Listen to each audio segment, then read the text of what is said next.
Hi, I'm Lisa Entwistle, founder of Wealthy Living and host of Wealthy Living Radio Show. Through conversations with my guests, my intention is to help you, the listener, to live a life where you have the knowledge, the confidence and the clarity to make choices that support your well-being both personally and professionally.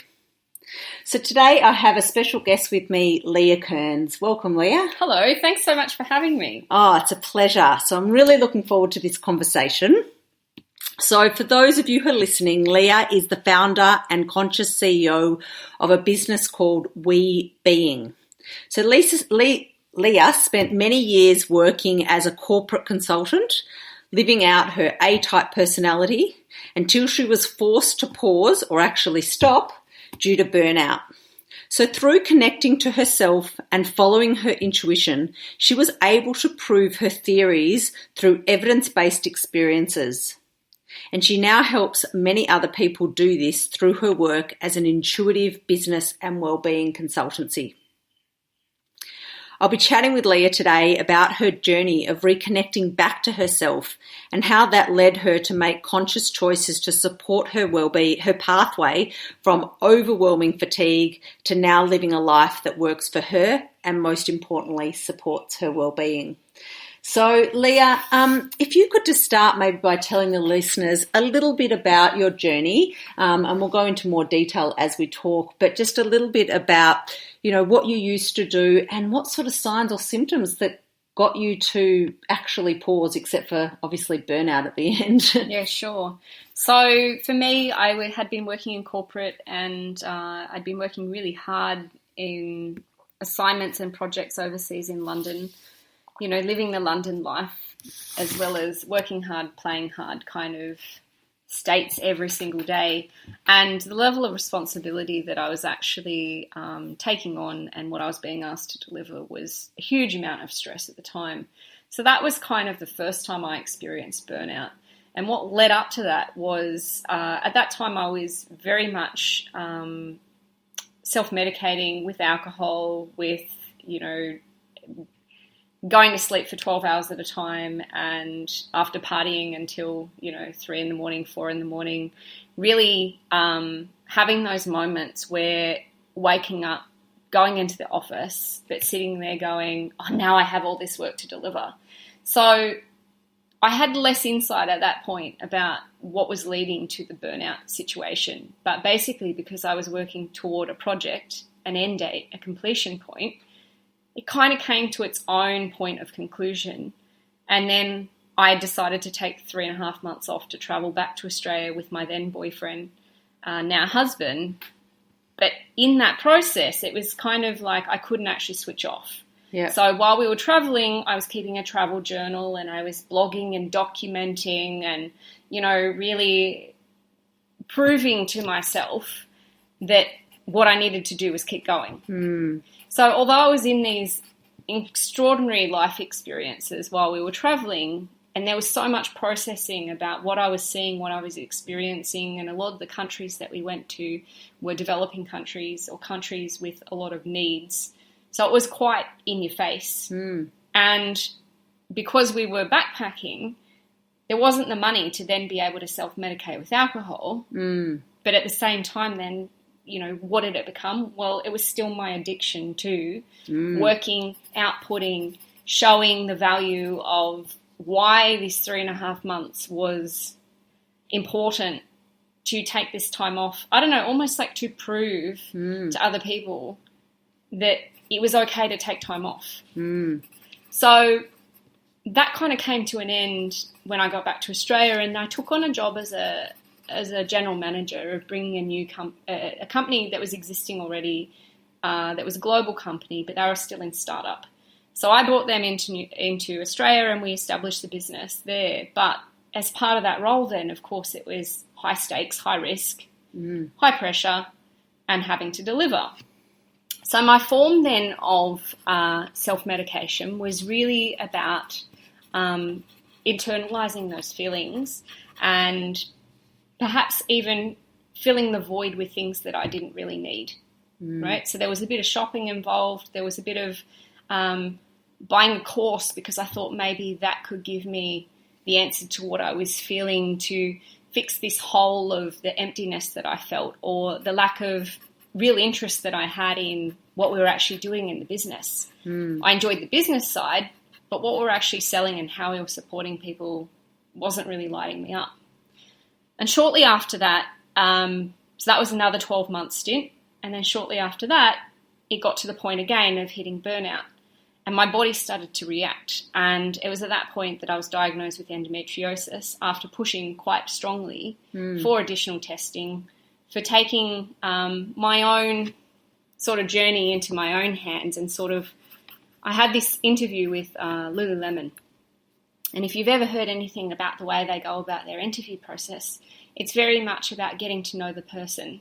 So even as part of the application process, they'll get you to submit your goals for the next 10 years, 20 years, 5 years, 2 years, right? Because they really want to know who you are and what you're about.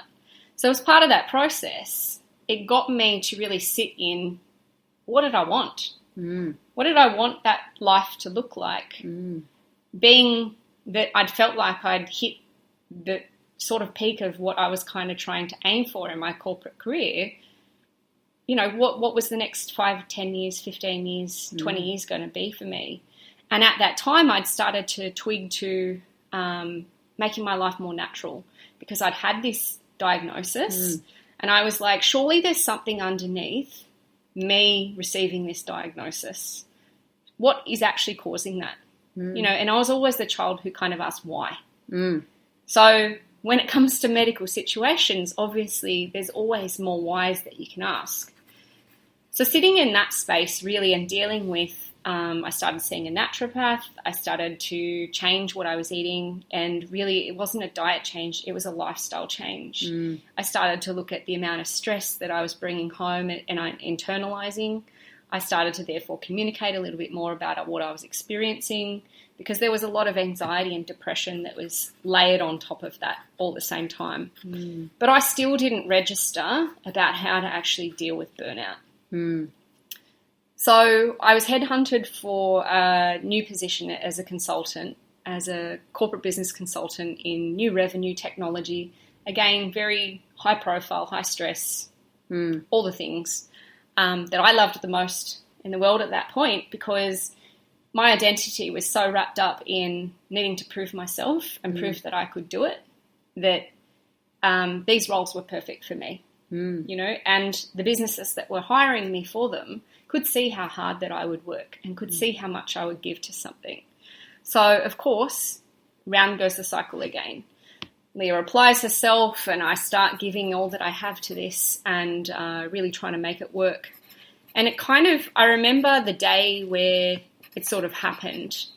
I'd been starting to get sick again. I still probably wasn't even recovered from the years of abuse, of stress and all the stuff that I'd given to myself and my body. And this was kind of just all stacking up like dominoes. And it got to the day where my client actually said to me, I'd had this explosion in the office and I was like, I don't even see how this is going to come together. You're now changing the plan. You know, someone's moved the goalpost and what do you do then, right? So I couldn't cope with that. I couldn't cope with the change. I couldn't cope with being told that it was needing to be different after already giving so much of myself to what I thought was a brilliant piece, because it all stacked up financially. It hit the marks that they wanted. And so after that episode, the lady I was reporting into basically said, you know, you're really sensitive. And I was like, okay. And I've heard this all my life, right? So it wasn't new news. But then the follow-on to that was, my husband is as well. And you know you can take medication for that. And I just thought, hang on a minute. I don't want to take medication for that.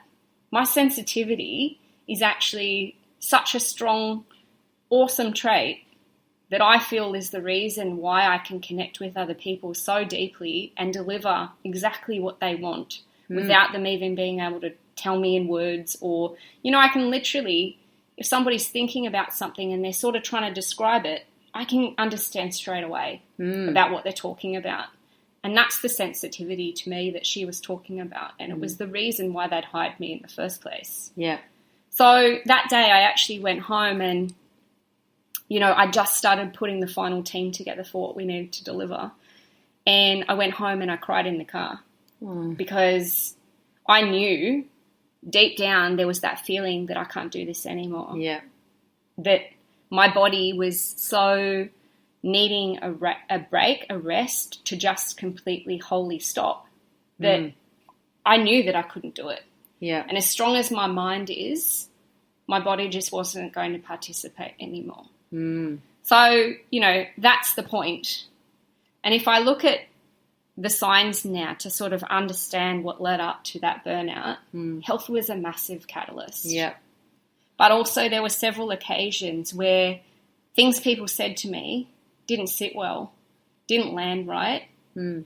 And I felt that their values of who they were and what they were asking me to do were just not aligned. Yeah, and that's such a big thing, isn't it, when values aren't aligned and then you make choices whereby you do things in alignment with their values and not yours.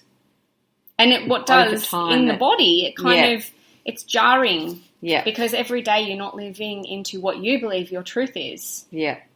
And that's stressful on the body because it's almost like you're saying, I need to pull back. I need to step back. Physically, I even move my body backwards out of a conversation because I really don't agree with that other person is what they're telling me. Yeah. And the body is doing that action, yet you're being forced to sit still in that room, at that desk, do that work. Yeah. It's such an incongruency that after a while the mind starts to play tricks on you and makes you think that you're doing the right thing, or you're doing something that is actually good for you when your body, and you're ignoring your body and your body's telling you the truth. Yeah. Wow, what a journey, what a long journey. And, it really took you a lot of times to get to the point, like a lot of people that I do see, that it gets to only make a decision to do something differently when they've come to the point of illness, injury or burnout. And it's really sad because my background is in health promotion and preventative health, preventative illness, and really getting people to try to connect to themselves and be self-aware enough to make these choices before they get to that end point. Right. But for a lot of people, that isn't the case, and that's not how they work. So I suppose in that information and that sharing that you've just given us, which was a really good insight into your whole journey, you mentioned quite a few different things that I would love to address. Great. So, firstly, I'm just interested, when you say that you found it, like even in after the first burnout, and then you took the 3 months to go traveling, which was kind of like you might have at the time felt like that was your acknowledgement to yourself that you need a break, and that so therefore you felt like you were giving yourself that break, but like you shared that you didn't really give yourself the break because you couldn't switch off. Yeah.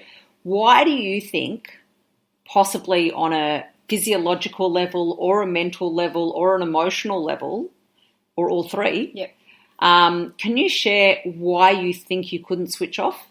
Yeah, I think for me, I'd been pushing my mind so much, and my mind had been one of my greatest assets in the roles that I had been hired for, that the mind then takes preference to listen to where I'm going to get guidance from in my life over the body. So at that point, for all intents and purposes, I didn't even know I had a body, right? Yeah, sure, I'd done athletics in high school and netball and all the usual things. So, physically I've got a body. I know that. But my mental and emotional connection with the body was non-existent. So my mind basically was the place that I was getting my information from about how to be in life.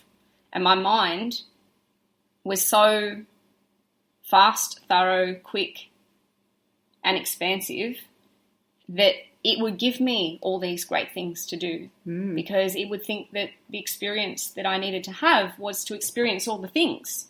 You know, you've only got one life. You need to live it to the max. You need to try all the stuff.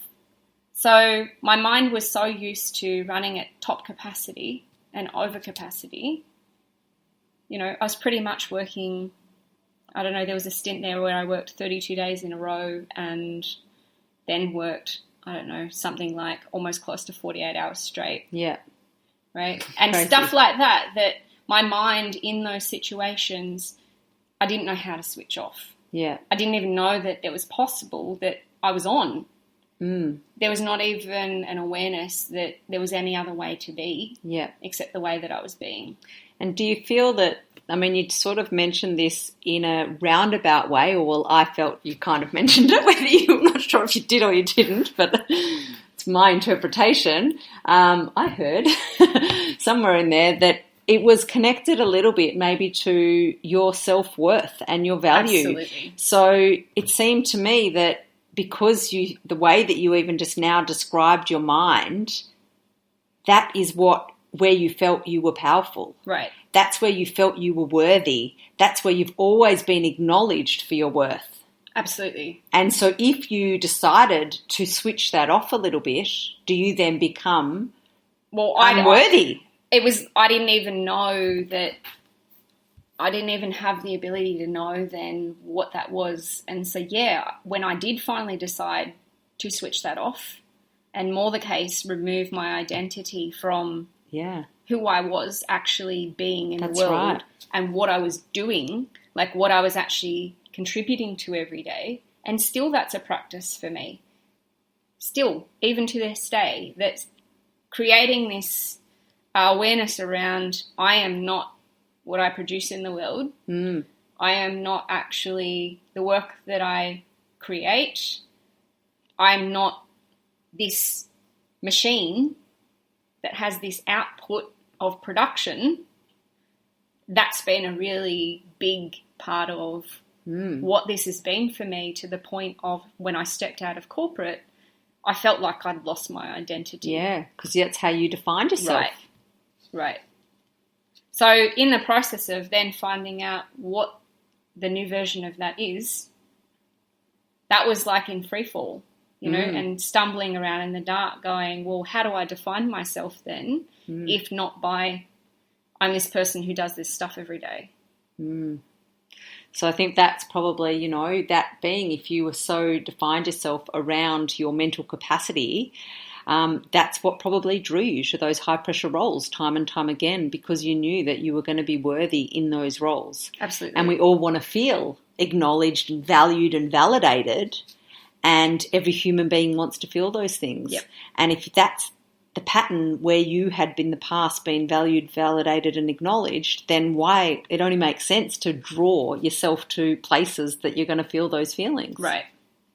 And it also, there was a big part of it that was about the money and about what it meant to be this person who was well sought after for these roles, and be this person who's, for all intents and purposes, has everything that they could possibly want in their life. Yeah. The money, the prestige, the fame, the accolades. Yeah. People hunting you to do particular things for them. And so obviously when I left corporate, there was massive questions, even though people could see how unhealthy I was and how much suffering I was in, because of the general society values around money and identity and what you do is what you do. There was massive questions, and whether I was actually losing my mind, you know? Yeah. Wow. Yeah. And that's a huge can of worms in itself, isn't it? And maybe we'll get a little bit more to that after. But yeah, it just seems like you're in that, like you mentioned the word addiction and that earlier on, and that's really interesting, because when a lot of people hear the word addiction, they think of maybe drugs or alcohol and some other unhealthy behaviours. But addiction to work and addiction to busyness has become a massive epidemic, especially in the Western world, and it's like it's worn with a badge of honour, and it seems like that's kind of the place that you were in. So how did you, you were physically stopped by the third time with complete burnout, but what made you not go back a fourth time? So what clicked that you could actually make a different choice? Well, at that point, it's what I would call something that was very much a coincidence. I had enrolled in a short course in using and understanding your intuition, and I don't even know why I had enrolled, but it actually started the day after I'd terminated the contract with the client. So this coincidence led me to 6 to 8 weeks in my apartment, basically what I call my retreat now, where I was going through the materials and sitting, I had nothing else to do. So I was basically sitting in these activities every day and coming to a place of being able to have space around contemplating what it actually meant in relationship to who I was and what I wanted for myself. And by the end of the course, I realized that we all have intuition and that it's something that we've forgotten because it's not really encouraged, and everybody's version of it is slightly different. So it's not wholly something that you can show another person. So that's really what had me change out of that. And then shortly after that, we went on a trip to Central America, which cemented the fact that I wouldn't be going back to do what I'd done before. And so that was a good 6 months later, where I then had to face telling family, telling friends, telling people who had only known me in this way that actually I wasn't going back to corporate, and I didn't know what I was going to do next. But I kind of had some ideas about some startup stuff that I wanted to play around with and see what happened. So getting uncomfortable with being in that space of I don't know. Uncertainty.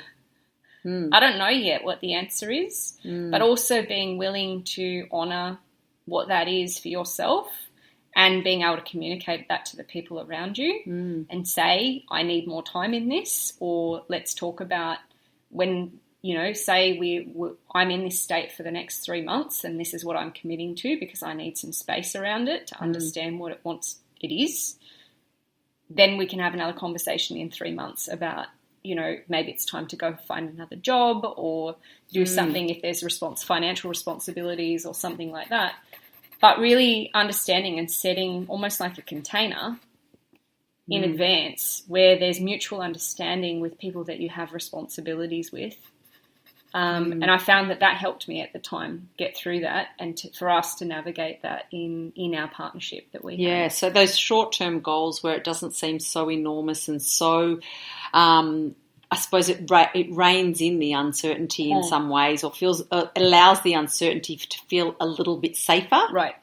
And maybe you'd also, through your roles, had felt that you could manage your life in the next, say, 3 months or whatever it being, with not necessarily having an income. Right. So I came from a project planning background, right? So it was all about time, money, and resource or energy in particular, right? And about how you apply that to get the best possible outcome. So the whole time then, and obviously that's quite a mind-based field. And so therefore in these situations, it was about understanding what the realities were, understanding what the responsibilities were, but also understanding what the resources I had available to me were. Yeah. Right? Time, money, and how much energy I had to actually have available to give to something. And then it was kind of like layer on top of that the responsibilities.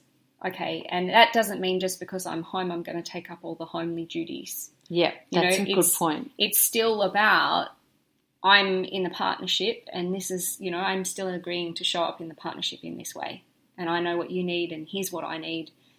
And that kind of stuff, I think, gave me a sense of control, even in a space where there was really none. It's really interesting because there's some key things that I pick up on that when you're talking that really show me a shift between what was and what you did, how you moved forward. It sounds like before you were in this space where you were continuously outsourcing your power. So you were continuously had to prove yourself to others, do what others wanted you to do, misalign your values, do these things where you weren't connected enough to yourself to feel strong enough to have your power come from internally and internally reference. So you just externally referenced. Absolutely. And then all of a sudden when you started to, whether it be taking that break and going to Peru and, connecting more with yourself and people around you and nature and the environment and really spend time in really connecting. Yep. And coming back to more of your actualized self, you were able to internally reference. You were able to connect to that inner power source. And when you connected to that inner power source, the ripple effect of that was more effective communication, better boundaries, and in the end, more healthy outcomes. Right. 100%. Because when you were handing over the power, you weren't able to communicate your needs effectively. But the way you've just described to me about how you've communicated in that partnership about what your needs are and the changes is really effective. Yep, 100%.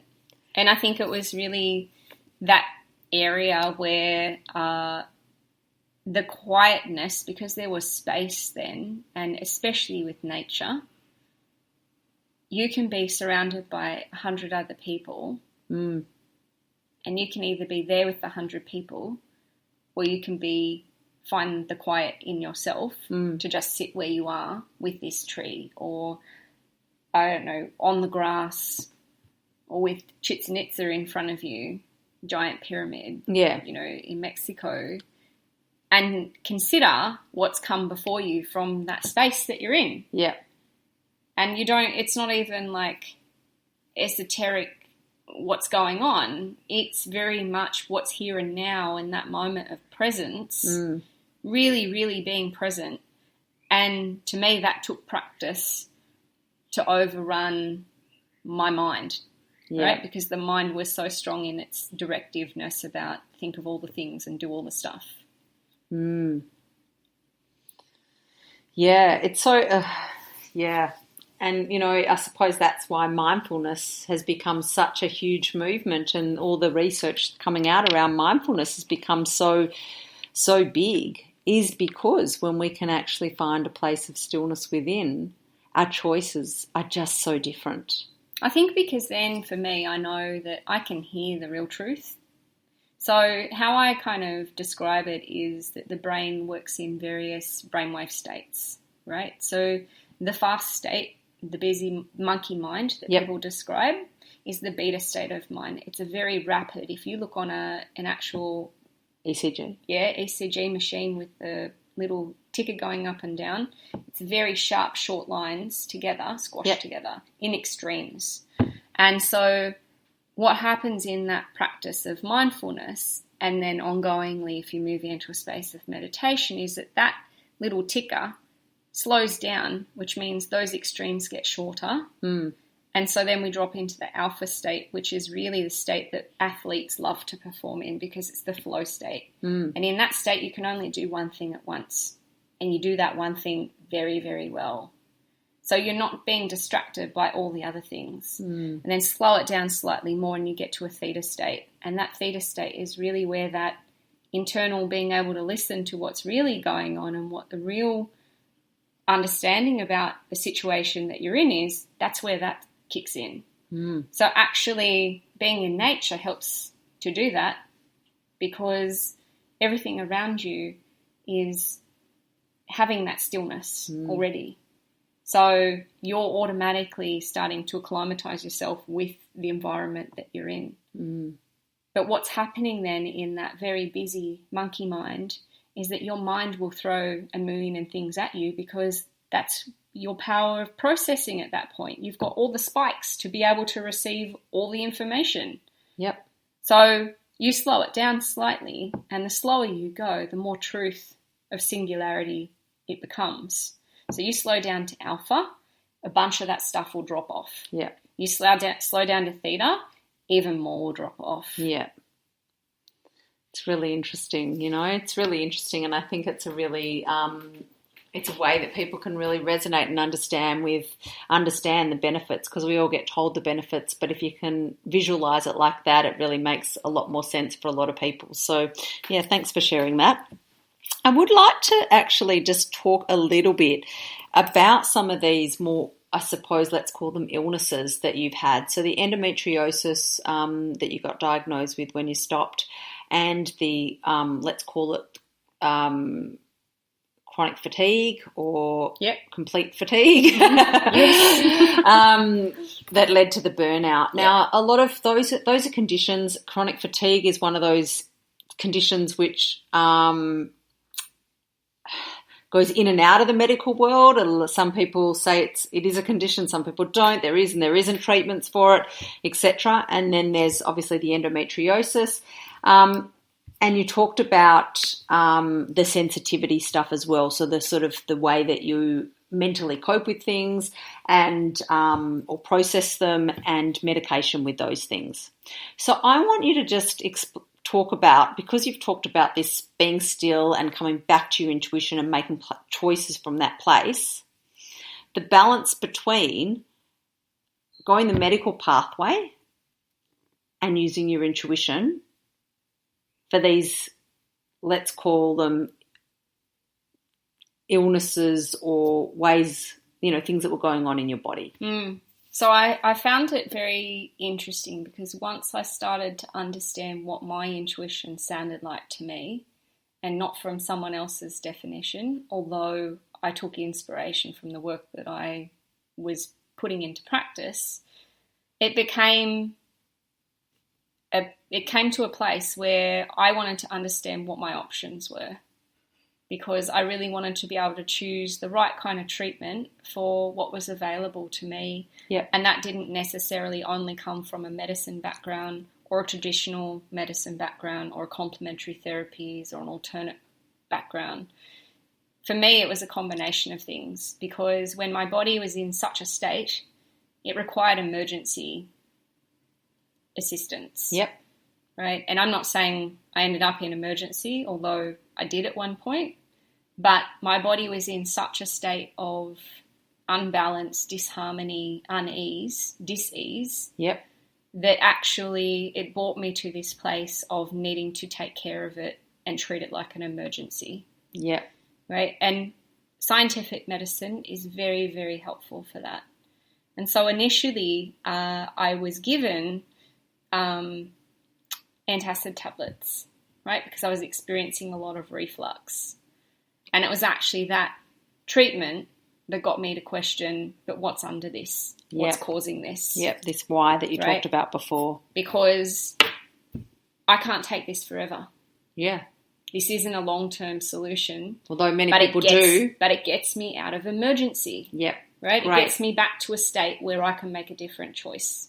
And whether that's food or whether that's further investigation into perhaps an underlying cause, it gets me out of the state of pain and suffering and I can't get out of bed, back to a place where I can understand and look around at what the options are. That's a great way of looking at it. So it gets you out of the critical zone. Right.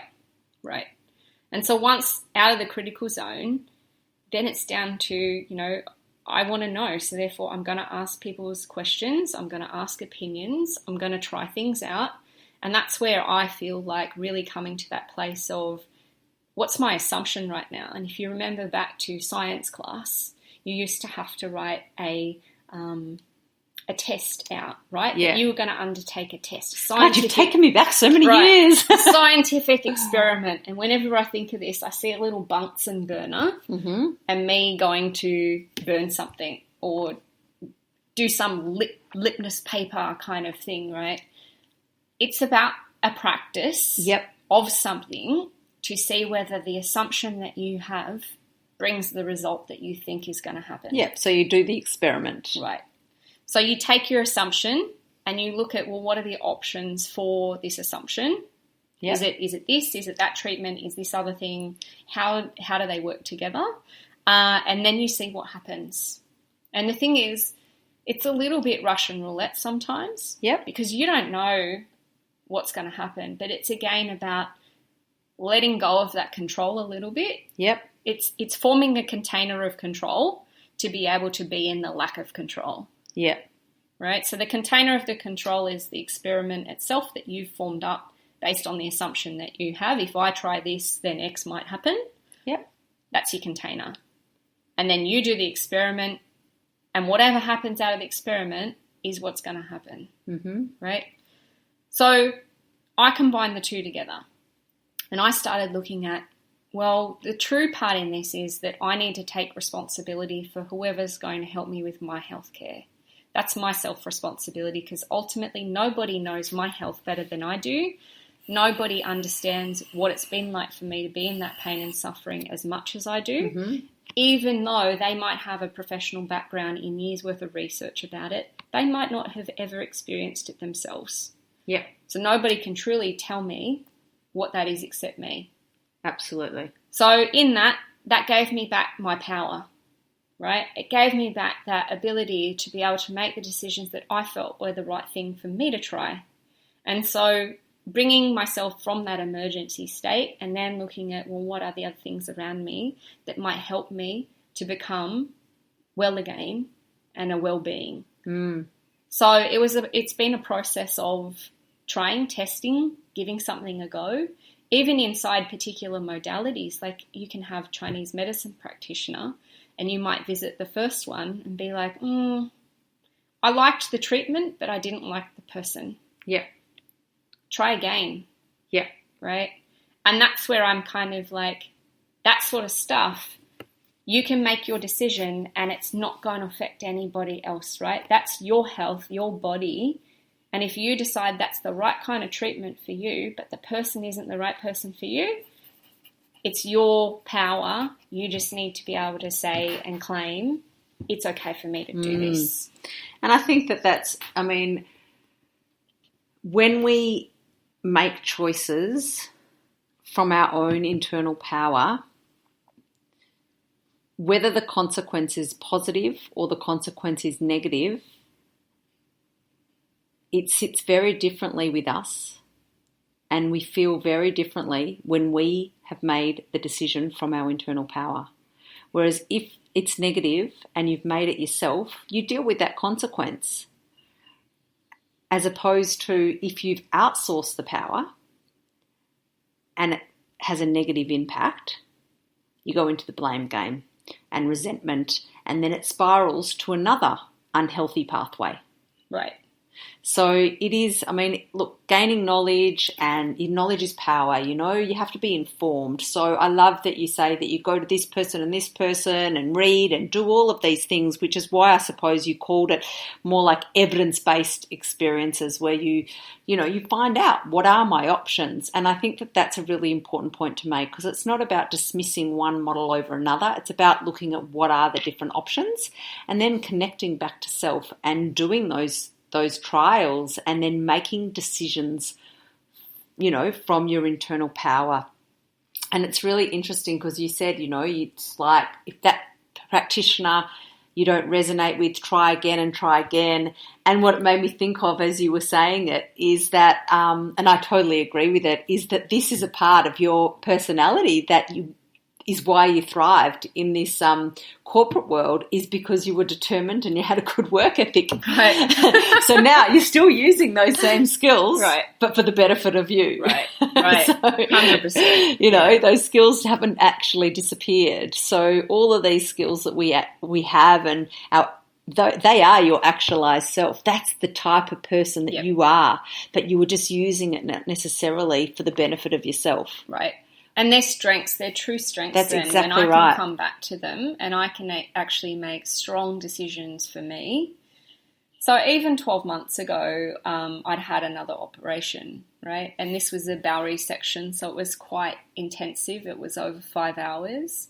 But I had to be okay with being in that hospital scientific medicine environment again after having been then out of it for a period of 3 years, where I wasn't really that heavily involved with that and specialists and all the things, right? Because my body ended up again in a state of emergency because whatever is the root cause of endometriosis, which from a scientific perspective people don't know, was again attacking my life and my body.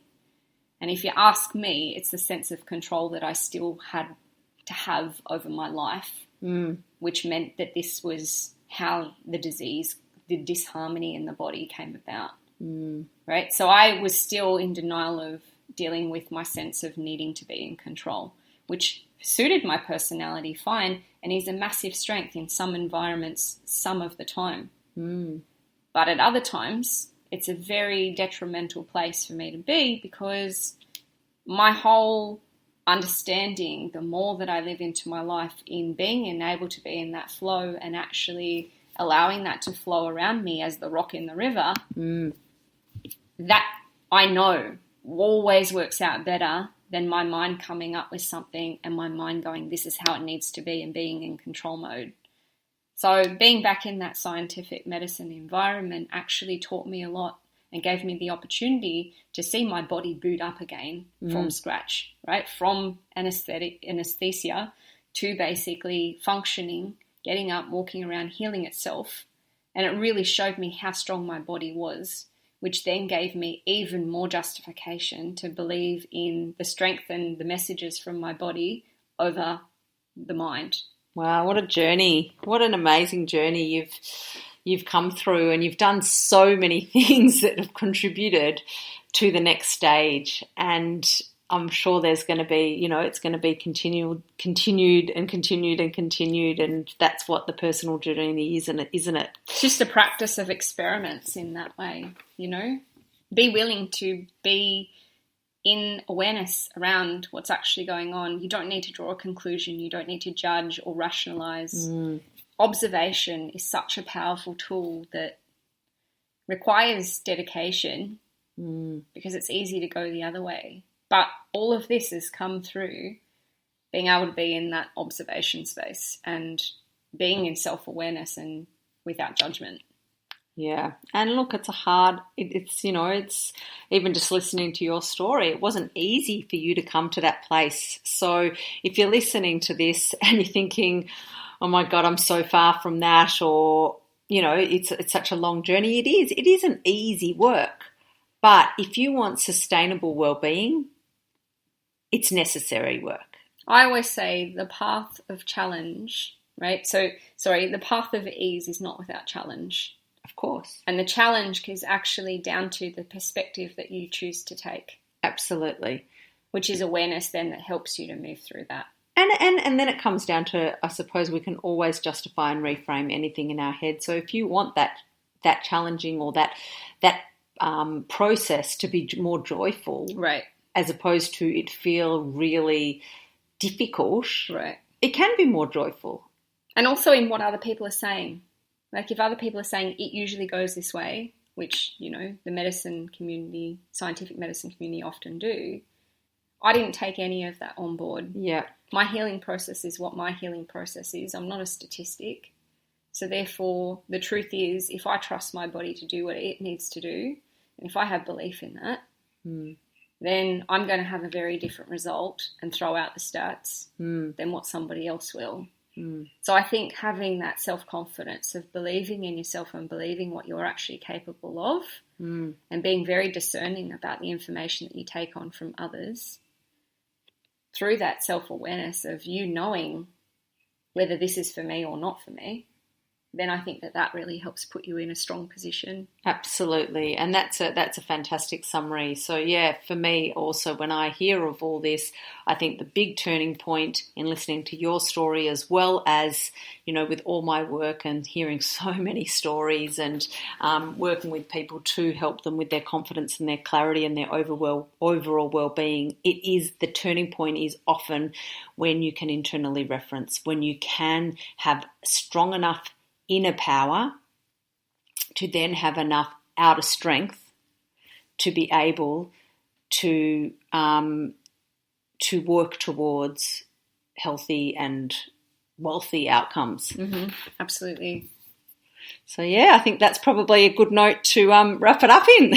So thank you so much for coming in today and having this conversation. I think the conversation around burnout and stories of different people's stories around burnout is a really important one, especially as we're journeying through a world where busyness, as I said, is becoming more and more common and being worn as a badge of honour, and more people are feeling tired, exhausted, burnout. They're becoming ill, they're becoming injured, they're becoming totally overwhelmed, and we're just seeing anxiety statistics going up and up and up and up. And so if stories like this can resonate with people and just help someone on their own journey, then that's just awesome. So thank you so much. Yeah, you're welcome. For coming in. So thank you everyone for tuning in and listening. I'm Lisa Entwistle. I'm an integrated life, clarity and wellbeing coach. I'm a workplace wellbeing consultant, event facilitator and a host. To find out more about my services or upcoming events, you can visit my website at www.wealthyliving.com.au. That's WELLTHY living.com.au, or you can connect with me on my social media channels. And Leah, how can they connect with you? Yeah, absolutely. Our website is we-being.com, so that's webeing.com, and we've got a beautiful community space which is community.webeing.com. Or feel free to email me directly if you have some feedback or something that you'd really like me to know. It's just Leah at we, so it's we-being.com. Yep. And so if you're really looking for that person to really help you stay with your intuition and grab all of those, theories that you've had or those assumptions that you've made and work through some evidence-based experiences so that you can lead a life that is the life that you deserve, then definitely get in touch with Leah. And if you've enjoyed this episode, I'd love you to subscribe, rate and review it on iTunes so that it can reach more people. So thanks again to today's guest, Leah.